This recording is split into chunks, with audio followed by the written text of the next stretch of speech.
నమస్తే AP13 news కి స్వాగతం. ముంబైలో ముఖేష్ అంబానీ కుమారుడు వివాహ వేడుకకు హాజరైన సీఎం చంద్రబాబు, ఆయన సతీమణి భువనేశ్వరి.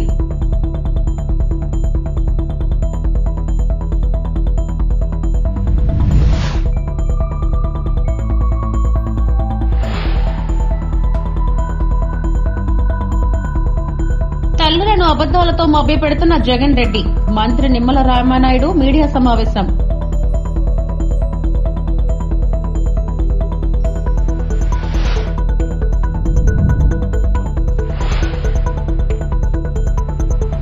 వీరమరణం చెందిన జవాన్లకు ఘన నివాళులు.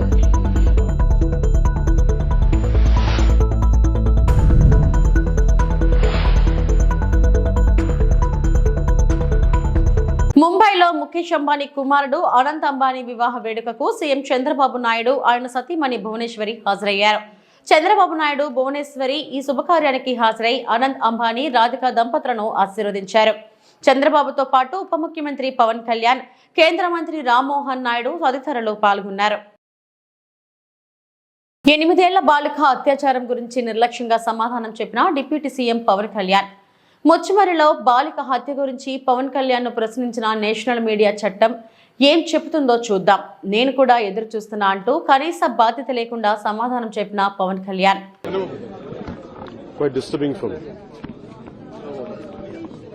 So I think we have to, in schools, we have to really impart some kind of, it is not about physical education, it is about we do this kind of mistakes, because young minds are getting corrupt, young minds are getting spoiled for multiple reasons.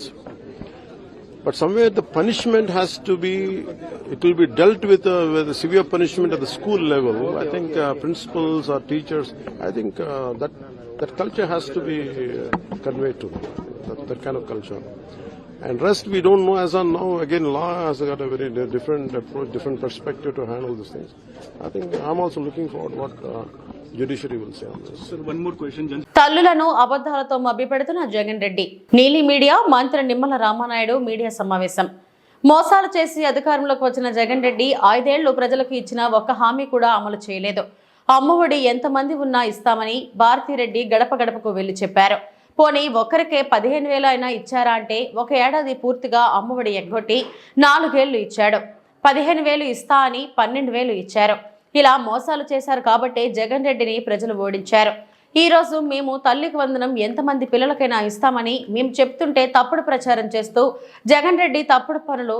Jaganmohan Reddy మాటిచ్చి మడమ తిప్పి అమ్మఒడి ఒకరికి ఇస్తూ ఉంటే ఎంతమంది పిల్లలకి ఇస్తూ ఉన్నారు? ఆ ఒక్కరికి కూడా ఎంతమందికి ప్రభుత్వం ఎగ్గొట్టింది? మేము ఏదైతే హామీ ఇచ్చినటువంటి ప్రకారం 2 ఉంటే ఎంతమందికి, 3కి ఇస్తే ఎంతమందికి, ఎంతమంది పిల్లలకి ఇస్తే ఎంత మనం బడ్జెట్లో మరి పెట్టాలి, ఇటువంటి వాటన్నిటినీ కూడా మేము ఇంకా విధి విధానాలు ఇవన్నీ కూడా ఆలోచన చేసి ఈ తల్లికి వందనం ఎప్పటి నుంచి ప్రారంభించాలి అనే దాని మీద ఇంకా మేము ఆలోచన చేస్తూ ఉంటే, మరి ఈలోపుగానే తల్లికి వందనం మంగళం పాడినట్లుగా మరి వీళ్ళు విష ప్రచారానికి పూనుకోవడం అంటే చాలా చాలా సిగ్గుచేటు.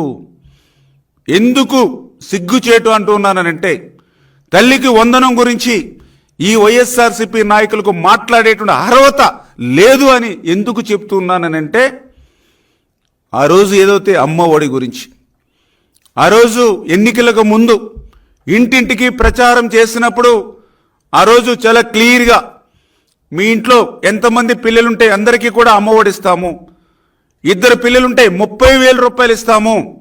ఆల్రెడీ ఇప్పుడే మీకు ఈ ప్రెస్ మీట్ అయిన నా వీడియో కూడా స్వయంగా ఆ రోజు ఉన్నటువంటి ముఖ్యమంత్రి మరి జగన్మోహన్ రెడ్డి సతీమణి భారతిరెడ్డి గారు ఇంటింటికి వెళ్ళి 2 పిల్లలకి 30,000 రూపాయలు ఇస్తామని ఎట్లా ప్రచారం చేశారో ఆ వీడియో కూడా మీకు ఇప్పుడే మరి చూపించడం జరుగుతుంది. దీని తర్వాత ఈ రకంగా మీరు 2 పిల్లలుంటే 30,000 రూపాయలు ఇస్తామని ఆ రోజు చెప్పి అధికారంలోకి వచ్చిన తర్వాత మరి మాట తప్పి మడమ తిప్పి ఆ రోజు 2కి మేనమామగా ఉంటానని చెప్పి మరి ఒక్కరికే మీరు మేనమామగా ఉండి ఆ యొక్క పసి పిల్లలను కూడా మరి వాళ్ళ తల్లులు కూడా మోసం చేసినటువంటి చరిత్ర మీది కాదా అని చెప్పి నేను అడుగుతూ ఉన్నా.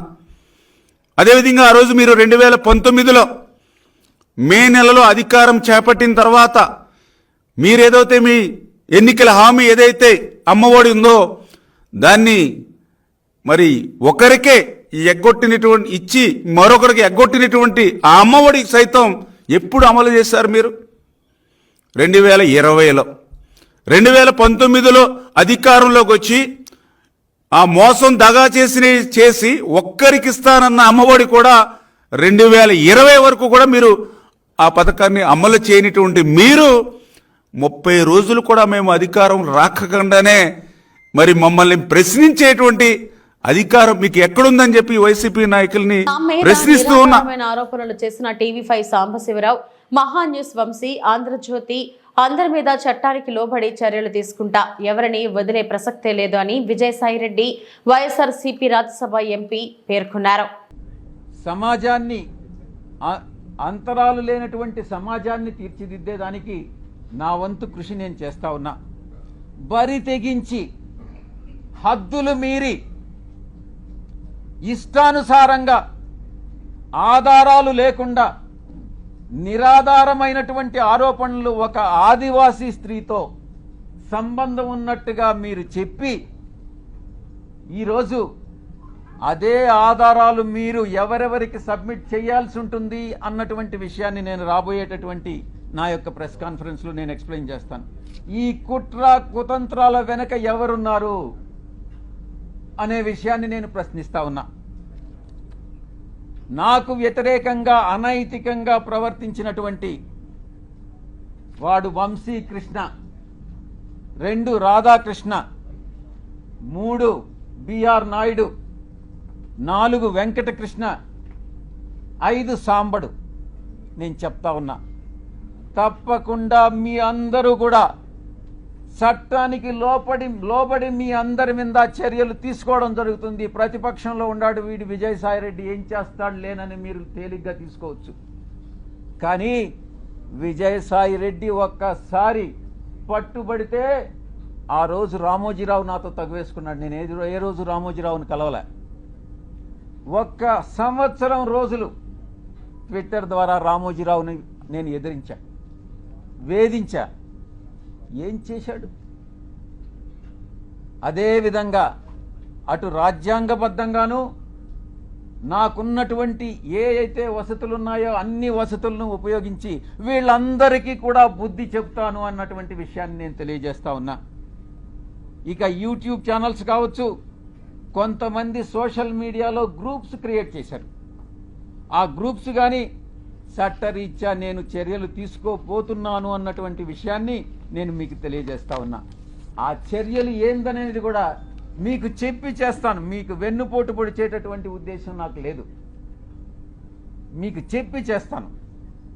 ఫస్ట్ మొట్టమొదటిగా మిగతా వాళ్ళని పక్కన పెట్టినా కూడా వంశీకృష్ణ అనే వాడిని మాత్రం నేను వదలను. తప్పకుండా ప్రివిలేజ్ మోషన్ పార్లమెంటులో మూవ్ చేస్తాను. వీడు చేసినటువంటి అన్యాయానికి, అన్యాయమైనటువంటి నిరాధారమైనటువంటి ఆరోపణలకి. 2 ఎడిటర్స్ గిల్డ్ ఆఫ్ ఇండియాకి కంప్లైంట్ చేస్తా. 3 ప్రెస్ కౌన్సిల్ ఆఫ్ ఇండియాకి కంప్లైంట్ చేస్తా. నేషనల్ ఉమెన్ కమిషన్కి కంప్లైంట్ చేయిస్తా. నేషనల్ ట్రైబల్ కమిషన్కి కంప్లైంట్ చేయిస్తా. నేషనల్ హ్యూమన్ రైట్స్ కమిషన్కి కంప్లైంట్ చేయిస్తా. ఆంధ్రప్రదేశ్ ఎస్టీ కమిషన్కి కంప్లైంట్ చేయిస్తా. డిఫమేషన్ కేసు ఫైల్ చేస్తా, నేనే చేస్తా. యూనియన్ ట్రైబల్ మినిస్టర్ని కలిసి వీడు చేసేటటువంటి అన్యాయాలు, వీడు చేసేటటువంటి అకృత్యాలు, వీడు చేసేటటువంటి బ్లాక్మెయిల్స్, వీడు చేసేటటువంటి ఇండస్ట్రియలిస్ట్ అందరినీ కూడా పిలిచి వాళ్ళని బెదిరించి నీ ఇండస్ట్రీలో ఇవన్నీ తప్పులు చేశావు, నువ్వు ఇంత నాకు బ్లాక్మెయిల్ అమౌంట్ కట్టు అని బెదిరింపులను కూడా నేను కేంద్ర మంత్రికి నేను విన్నవిస్తా. ఇక నేనే టేకప్ చేస్తా నా మిత్రుల సహాయంతో. ఉమెన్ ఆర్గనైజేషన్స్ ఏవైతే ఉన్నాయో ఆ women organisations, SC ST organisations అందరినీ కూడా సమైక్యంగా ఏకీకృతం చేసి వీడి మీద చర్యలు తీసుకునేటటువంటి ఏర్పాట్లన్నీ కూడా చేస్తాం. చిన్నారులపై అత్యాచారాలకు వ్యతిరేకంగా రక్షణ కల్పించాలని, వాసంతి కుటుంబానికి న్యాయం చేయాలని ఆయిత్వా డిమాండ్ చేసింది. తిరుపతి ఎమ్మారపల్లి సర్కిల్ దండి మార్చ్ దగ్గర నిరసన తెలిపారు. వాసంతికి కొవ్వొత్తులతో నివాళులు అర్పించారు. ఆయిత్వా జిల్లా కార్యదర్శి సాయిలక్ష్మి, ఎస్ఎఫ్ఏ జిల్లా కార్యదర్శి రవి మాట్లాడుతూ రాష్ట్రంలో వరుసగా చిన్నారులపై అత్యాచారాలు పెరిగిపోవడం సిగ్గుచేటన్నారు.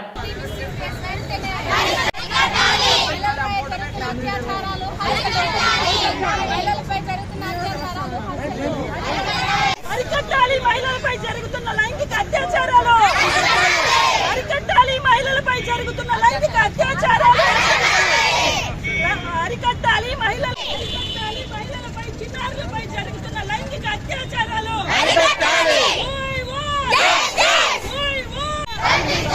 చిన్నపిల్లలకు రక్షణ, చిన్నపిల్లలకు రక్షణ, వాసంతి కేసులో దోషులను వెంటనే శిక్షించాలి, వాసంతి కేసులో దోషులను వెంటనే ఐదో సంఘాల ఐక్యత, అరికట్టాలి చిన్నారులపై అత్యాచారాలు వెంటనే, అరికట్టాలి మహిళలపై అత్యాచారాలు, చిన్నారులపై అత్యాచారాలు, పోరాడతాం చిన్నారులపై అత్యాచారాలకు వ్యతిరేకంగా పరిష్కరించాలి వాసంతి కుటుంబాన్ని వెంటనే, పరిష్కరించాలి వాసంతి కుటుంబాన్ని వెంటనే.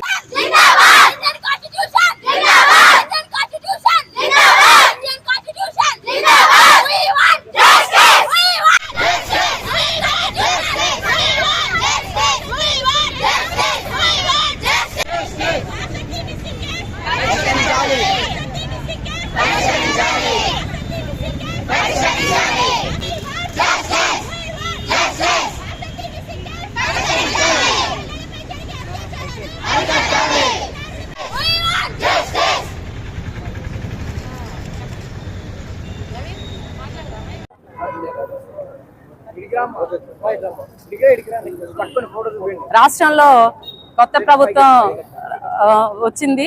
అయితే వచ్చిన వెంటనే ఉన్నటువంటి హోమ్ మినిస్టర్ గారు సమావేశాన్ని ఏర్పాటు చేసి గంజాయిని అరికడతాము, అట్లనే మహిళల మీద జరుగుతున్నటువంటి దాడులు వాటికి సంబంధించి కూడా మేము అరికడతామని చెప్పేసి చెప్పడం జరిగింది. దీన్ని మేము స్వాగతించాము, సంతోషించాము. అయితే అధికారంలోకి వచ్చిన వెంటనే పక్కనే ఉన్నటువంటి గుంటూరు జిల్లాలో ఒక మహిళల మీద వేధింపులు అట్లనే హత్య యత్నం కూడా జరిగాయి. ఆ తర్వాత ఇప్పుడు చూసినట్లయితే నంద్యాల జిల్లాలో వాసంతి అనేటువంటి చిన్నారి మిస్సింగ్ అయింది. ఈ రోజుకి వారం రోజులు అవుతున్న కేసుని ఇప్పటికీ ఛేదించలేదు. గతంలో ఉన్నటువంటి ప్రభుత్వాలు మహిళలకి రక్షణ కల్పించలేదు, మేము అట్లా చేయము అని చెప్పేసి వచ్చినటువంటి వాళ్ళు వెంటనే వీటన్నిటి మీద కూడా వెంటనే పరిష్కారం చేయాలని చెప్పి వీటి మీద స్పందించాలని చెప్పేసి ఇక్కడ విద్యార్థి అట్లనే మహిళా సంఘాలుగా మేము డిమాండ్ చేస్తున్నాము. ఆ కుటుంబం చిన్నారి మిస్సింగ్ అయ్యి ఆ కుటుంబం చాలా బాధపడుతున్నటువంటి తరుణంలో వాళ్ళకి సపోర్ట్ గా నిలబడాలని చెప్పి కూడా ఈ సందర్భంగా మేము విజ్ఞప్తి చేస్తా ఉన్నాం. చిత్తూరు జిల్లా పొంగునూరు నియోజకవర్గం చౌడేపల్లి మండలం దిగువపల్లిలో వెలిసిన శ్రీ బోయకొండ గంగమ్మ దర్శనానికి వీకోట మండలం ఊలకూరు గ్రామానికి చెందిన దాదాపు 20 మంది భక్తులు టాటా ఏస్ వాహనంలో అమ్మవారి దర్శనానికి బయలుదేరారు. బోయకొండ సమీపంలో కర్ణంవారి పల్లి వద్ద ఎదురుగా వస్తున్న వాహనాన్ని తప్పించిపోయి వాహనం ఆదివారం ఉదయం బోల్తా పడింది. వాహనంలో వెళ్తున్న ప్రయాణికులు గాయపడ్డారు. గాయపడ్డ వారిని స్థానికులు 108లో, గాయపడ్డ వారిని పొంగనూరు ప్రభుత్వ ఆసుపత్రికి హుటాహుటిన తరలించారు. ఘటనపై చౌడేపల్లి పోలీసులు కేసు నమోదు చేసి దర్యాప్తు చేస్తున్నారు. పూర్తి వివరాలు పోలీసుల దర్యాప్తులో తెలియాల్సి ఉంది.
చిత్తూరు జిల్లా కాణిపాకం శ్రీ వరసిద్ధ వినాయక స్వామి వారిని ఆదివారం రాష్ట్ర డీజీపీ సిహెచ్ ద్వారకా తిరుమలరావు కుటుంబ సమేతంగా దర్శించుకున్నారు. ముందుగా వీరికి ఎస్పీ మణికంఠ చందోలు పూలగుచ్చం ఇచ్చి ఘన స్వాగతం పలికారు. స్వామివారిని దర్శించుకున్న అనంతరం డీజీపీ మాట్లాడుతూ రాష్ట్ర ప్రజలు అనుకున్నది నెరవేరాలని, రాష్ట్రంలో ఎలాంటి ఆటంకాలు, శాంతి భద్రతలకు విఘాతం కలగకుండా ఉండాలని స్వామివారిని కోరుకున్నట్లు తెలిపారు.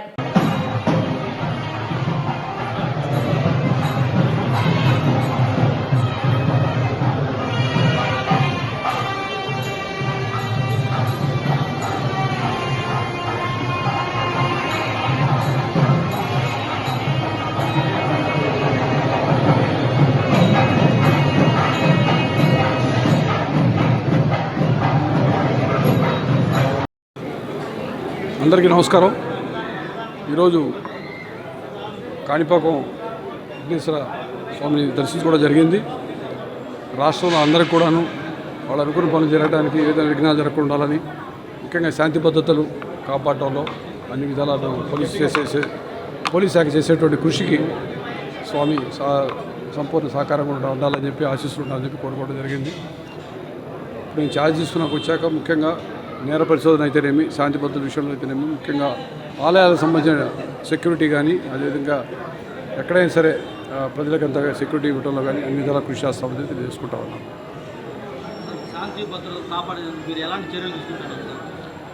ఇవాళ చూశారు మీరు, కొత్త ఎస్పీలు అందరినీ వేసాము. వాళ్ళందరూ కూడా దిశానిర్దేశం చేసి సరైన పద్ధతిలో చట్టాన్ని గౌరవిస్తూ, ఇంతకుముందు ఎప్పుడైనా చిన్న చిన్న పొరపాట్లు జరుగుంటే అవన్నీ జరగకుండా చూసుకోవాలని చెప్పేసి, అదేవిధంగా ఇంతకుముందు ఎక్కడైనా యాక్షన్ తీసుకోని కేసుల్లో తీసుకోవాలని, అదేవిధంగా ఎప్పుడైనా తప్పులు జరుగుంటే అవన్నీ సరిదిద్దుకోవాలని చెప్పి వాళ్ళందరికీ దిశానిర్దేశం చేయడం జరుగుతూ ఉంది. ఏ విధంగానైనా సరే ప్రజలకు ఎక్కువ జవాబుదారీతనంగా ఉండాలి, సమాజానికి ప్రజలకి మరింత మేలైన సేవలు ఇవ్వాలని చెప్పేసి, ముఖ్యంగాను నేను అనుకునేది ఏంటంటే ప్రజలకి ఎప్పుడు మేము జవాబుదారీగా ఉండాలి. ఇది కరెక్ట్, ఈ విధంగా చేయాలి, ప్రజలు ఏ విధంగా కోరుకుంటున్నారు, పోలీసులు చేయాలనుకుంటున్నారు ఆ విధంగా చేయాలని చెప్పి అనుకుంటా ఉన్నాను. నిన్న హాస్పిటల్లో డాక్టర్ల పైన దాడులు చేసినారు. వాళ్ళపైన ఎంతవరకు ఎటువంటి చర్యలు తీసుకోవాలి? 48 గంటల ఇంతవరకు పోలీస్ శాఖ వారు ఎటువంటి చర్యలు తీసుకోలేదు. అంటే ఆల్రెడీ మేము చూసినామంటే గెటింగ్ ఇన్ఫర్మేషన్, అంత ఇన్ఫర్మేషన్ తీసుకొని యాక్షన్ తీసుకోవడం జరుగుతుంది. ఎర్రచందనకి ఇంత ముందు కూడా టాస్క్ ఫోర్స్ పెట్టాము మేము. అది కొంతకాలంగా కొంచెం అటు ఇటుగా ఉంది. ఇప్పుడు మళ్ళీ దాన్ని పూర్తి బలోపేతం చేసి చేయడం జరుగుతుంది. అదేవిధంగా రాష్ట్ర మొత్తంలో కూడా గంజాయిని నిర్మించడం కోసం 100 days యాక్షన్ ప్లాన్ 100 రోజుల్లోపు ఒక కొలిక్కి తీసుకురావాలి ఆ సమస్య అని చెప్పి ఆలోచిస్తున్నాం. ఆ తర్వాత కంటిన్యూస్గా కూడా దానికి సంబంధించిన యాక్షన్ ఉంటుంది. వీలైనంత త్వరలో యాంటీ నార్కోటిక్ టాస్క్ ఫోర్స్, ఇంతకుముందు ఎలాగైతే రెడ్ శాండర్స్ టాస్క్ ఫోర్స్ పెట్టామో ఆ విధంగా మా గంజాయి మత్తు పదార్థాల నుంచి మొత్తంగా పూర్తిగా రాష్ట్రాన్ని ఫ్రీ చేయాలని చెప్పేసి దాని ప్రకారం ANTF త్వరలో పెట్టబోతున్నాం. బాపట్ల నుండి తిరుమలకు పాదయాత్రగా వచ్చిన టీడీపీ నాయకులకు తెలుగు యువత అధికార ప్రతినిధి కారణం హిమ్మత్ తిరుపతి నగరంలో ఘన స్వాగతం పలికారు. ఆంధ్రప్రదేశ్ రాష్ట్రంలో కూటమి ప్రభుత్వం అధికార పగ్గాలు చేపట్టి ముఖ్యమంత్రిగా చంద్రబాబు నాయుడు ప్రమాణ స్వీకారం చేయాలని కోరుకున్న గుంటూరు జిల్లా కొల్లూరు మండలం మాజీ ఎంపీపీ డాక్టర్ కనకాల మధు బాపట్ల జిల్లా వేమూరు నియోజకవర్గం కొల్లూరు మండలం నుండి తిరుమలకు పాదయాత్ర ప్రారంభించారు. మహాపాదయాత్ర ప్రారంభంలో బాపట్ల ఎమ్మెల్యే వేగినేసిన నరేంద్ర వర్మ సంఘీభావం తెలిపి ముందుకు నడిపించారు. దాదాపు 14 రోజుల పాటు 400 కిలోమీటర్లు సాగిన టీడీపీ నాయకుల మహాపాదయాత్ర ఆదివారం తిరుపతికి చేరింది. మంచి సంకల్పంతో చేపట్టిన మహాపాదయాత్ర నిర్వాహకులకు తెలుగుదేశం పార్టీ రాష్ట్ర తెలుగు యువత అధికార ప్రతినిధి కరణం హిమ్మత్ ఆధ్వర్యంలో ఘన స్వాగతం పలికి అభినందనలు తెలిపారు.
పేరు కనగాల మధుసూదన్ ప్రసాద్, రాష్ట్ర తెలుగు యువత అధికార ప్రతినిధి. మాది కొల్లూరు గ్రామం, వేమూరు నియోజకవర్గం. రాష్ట్రంలో గత 5 సంవత్సరాలుగా దుర్మార్గ పరిపాలన కొనసాగిన సంగతి మనందరికీ తెలిసిందే. ఆ సందర్భంగా జగన్మోహన్ రెడ్డి రాష్ట్రాన్ని అధోగతి పాలు చేయడంతో పాటు ప్రజలందరినీ కూడా చాలా ఇబ్బందులకు గురి చేశాడు. ఆ సందర్భంగా కలియుగ దైవమైన వెంకటేశ్వర స్వామికి మేము మొక్కుకోవడం జరిగింది. దుర్మార్గ పాలన అంతమై రాష్ట్రాన్ని సరిగ్గా పరిపాలించేటువంటి నాయకుడైనటువంటి చంద్రబాబు నాయుడు ప్రభుత్వం అధికారంలోకి రావాలని కోరుకోవడం జరిగింది. మేము కోరిన విధంగా వెంకటేశ్వర స్వామి ఈ నర్రూప రాక్షసుడు, దుర్మార్గుడు, సైకో అయినటువంటి జగన్మోహన్ రెడ్డి పరిపాలన అంతమొందించి చంద్రబాబు నాయుడు పరిపాలన రావడం జరిగింది. అంతేకాకుండా గతంలో ఎన్నడూ లేని విధంగా కనీవిని ఎరగని ఘన విజయం తెలుగుదేశం పార్టీకి లభించింది. జగన్మోహన్ రెడ్డికి కేవలం 11 సీట్లతో ప్రతిపక్ష హోదా కూడా లభించలేదు. దానికి కృతజ్ఞతగా కలియుగదైవం వెంకటేశ్వర స్వామికి మొక్కు తీర్చుకోవడానికి మేము ఈ నెల 1వ తారీఖున పాదయాత్రగా తిరుపతికి బయలుదేరడం జరిగింది. ఈరోజు 13వ రోజు పాదయాత్ర ముగిసి తిరుపతి పట్టణానికి చేరుకోవడం జరిగింది. ఈ సందర్భంగా మాకు ఇక్కడ స్వాగతం పలికిన తెలుగుదేశం నాయకులు కరణం హేమంత్ గారికి, అదేవిధంగా ఇతర నాయకులందరికీ కూడా ధన్యవాదాలు తెలియజేసుకుంటూ రేపు ఉదయం అలిపిరి నుంచి తిరుమల కొండకు చేరుకుంటాం. సోమవారం తిరుమల వెంకటేశ్వర స్వామిని దర్శించుకుని మా ఇక్కడి నుంచి తిరుగు ప్రయాణం అవుతాం. ఈ సందర్భంగా దారి పొడుగునా మాకు స్వాగతం పలికిన, సంఘీభావం తెలిపిన ప్రతి ఒక్కరికి కూడా ధన్యవాదాలు తెలియజేసుకుంటూ, పాత్రికేయ మిత్రులకు కూడా కృతజ్ఞతలు తెలియజేసుకుంటూ సెలవు తీసుకుంటున్నాను. ఈ వార్తలు ఇంతటితో సమాప్తం. నమస్తే.